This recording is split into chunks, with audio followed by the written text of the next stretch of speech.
ক্ষমতা ছাড়ার আগে নেতাকর্মীদের নিরাপদে সরে যাওয়ার জন্য দুদিন সময় চেয়েছিলেন শেখ হাসিনা।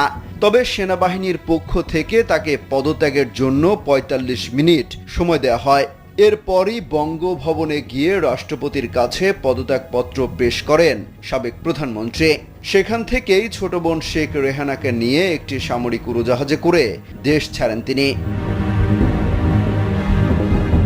সংশ্লিষ্ট সূত্রে জানা গেছে, সোমবার দুপুর ২:৩০টায় বঙ্গভবন থেকে শেখ হাসিনা ও শেখ রেহানাকে নিয়ে যাত্রা করে।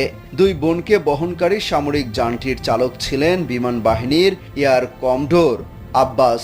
তিনি 101 স্কোয়াড্রনের সদস্য। খামেরা তো দাগ হয় কিভাবে? এই যে ভাবি, দাগও যাবে রাগও যাবে, নিন চাকা সুপার হোয়াইট। সংশ্লিষ্ট সূত্রে জানা গেছে, স্থানীয় সময় সোমবার বিকেল ৫টা ৩৬ মিনিটে শেখ হাসিনাকে বহনকারী